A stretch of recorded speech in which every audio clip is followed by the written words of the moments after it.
Okay, for section 3.3, we're now going to do the opposite. Previously, we were given parallel lines, and we're using those parallel lines to show that these angle pairs are either congruent or supplementary. Now we want to show that lines are parallel. And the way we're going to show those lines are parallel are that we're going to look for those same angle pair relationships. Okay, so if we look at example A would be stating that the measure of 4 plus the measure of 5 equals 180 degrees. And you can see that 4 and 5 are same side interior angles.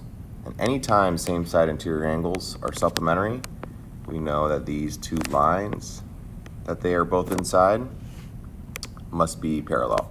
So we would say same side interior angles theorem.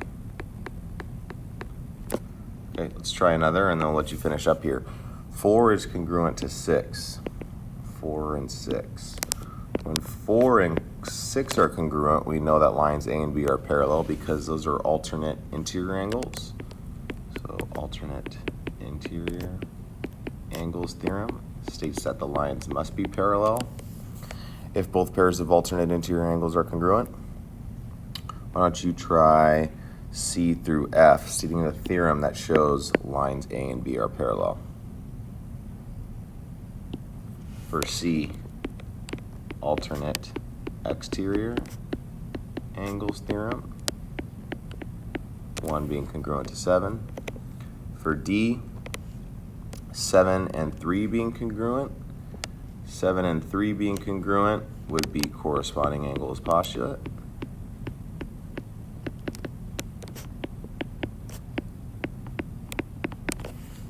Eight and 7 being supplementary. So these won't necessarily show that the lines are parallel.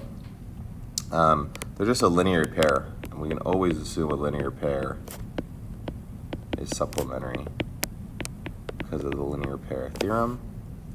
And then 5 being congruent to 7, vertical angles theorem. Okay.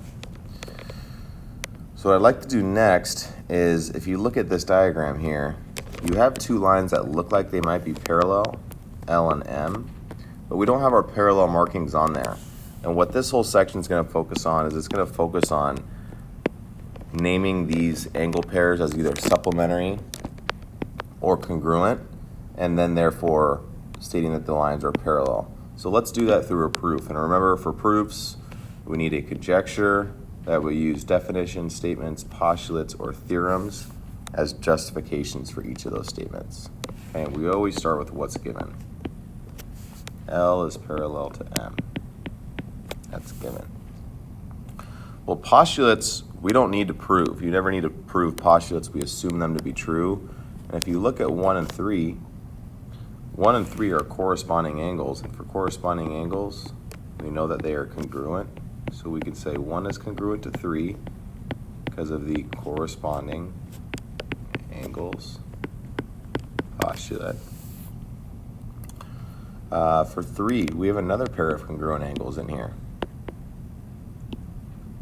We have 1 and 2 being congruent, vertical angles. Angle 1 is congruent to angle 2.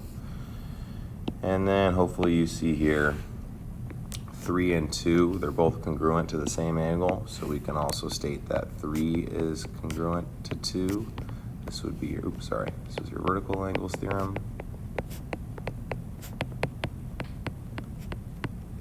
And finally, 3 is congruent to 2. You just proved, and sorry, these lines were parallel, that's what was given, but you just proved that alternate interior angles are congruent using the transitive property of congruence.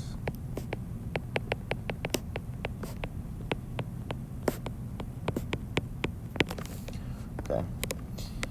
Now what I'd like to focus on is the converse of these theorems. Converse just meaning the exact opposite.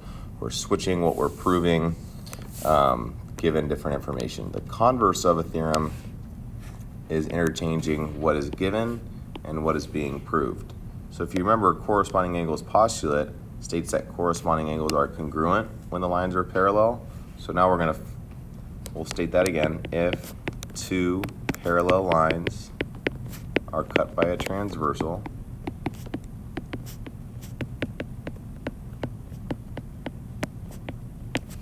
then all pairs of corresponding angles are congruent. Well, now we're just going to flip around what's given and what's being proved. So now we're going to start with, if a pair of corresponding angles are congruent, then the lines being intersected would be parallel. So if just one pair of corresponding angles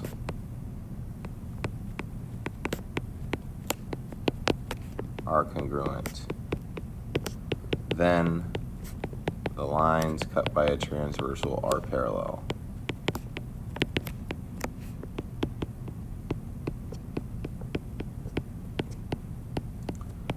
So we're just flipping around what's given, what we're stating, and what's trying to be proved.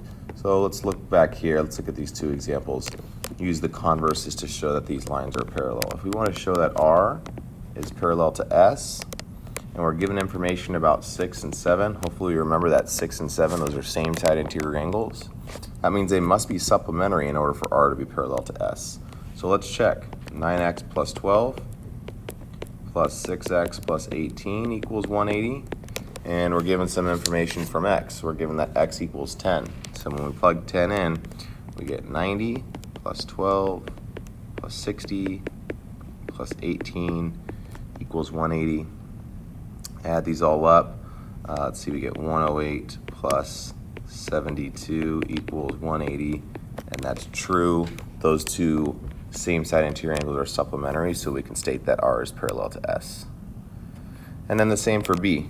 If you're told that 1 is congruent to 5, we know that R and S must be parallel because those are alternate exterior angles, so we would say converse of the alternate exterior angles theorem. Okay. All right, let's go list the converse out for all three of these theorems that we have on here. Converse of alternate interior angles, if one pair of alternate interior angles is congruent, then the two lines cut by a transversal are parallel.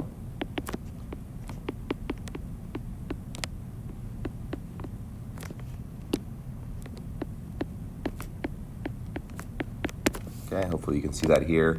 1 is congruent to 2, therefore we can say line M is parallel to line N. Same with alternate exterior angles. If one pair of alternate exterior angles is congruent, then two lines cut by a transversal are parallel.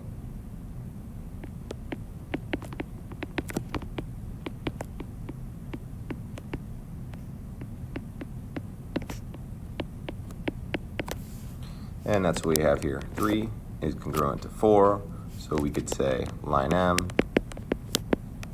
is parallel to line N.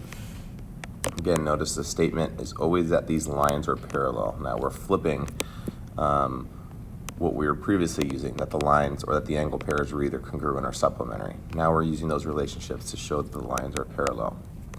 5 and 6, if same side interior angles are supplementary, then we could say the lines are parallel. So if one pair of same side interior angles are supplementary, then the two lines cut by a transversal are parallel.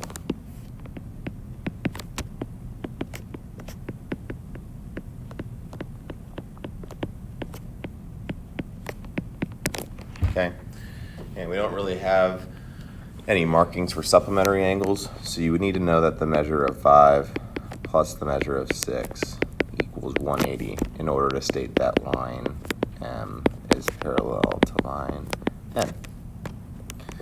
So I'd like to finish up with two proofs here, and hopefully you notice anytime you are trying to prove lines are parallel, that's your last statement, you're going to be using the converse to get there. Okay, so let's maybe try this longer one on the right, and then you can try the first proof on your own. Okay, 1 is congruent to 4. That is given. Then we are also told that 3 and 4 are supplementary. So let's go put that in our next given statement. 3 and 4 are supplementary. Okay, if angle 1 and angle 4 are congruent, that means their measures are equal. So definition of congruent angles. If 3 and 4 are supplementary, that means 3 plus 4 equals 180 degrees. That would be the definition of supplementary angles. Okay, and now we can say that 3 plus 1 equals 180 because we know that 4 and 1 are the same, so we can just replace that 1 in for 4. So we are just using the substitution property of equality.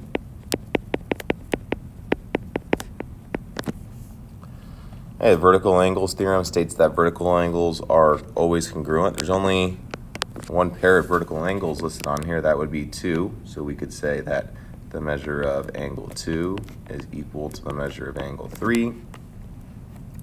And then again, we can take that measure of angle 2 and just substitute it in for 3.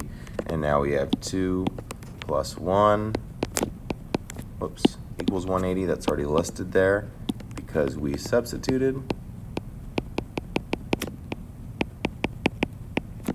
And now we can state that line L is parallel to line M because we just proved a pair of same side interior angles are supplementary. So this would be, remember, when you're proving lines are parallel, you're always using converse of the same side interior angles theorem. Right. Why don't you try example 2? Here you are given that a set of lines are parallel, L and M. Now I want you to use the information there to prove that the other pair of lines, P and R, are congruent to each other. Using one of those converses. Go ahead and give this a try. See what you got in just a sec. The corresponding angles were 1 and 2.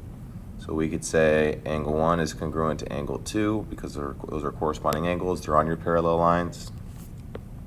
We are also told that 1 is congruent to 3. That was our other given statement.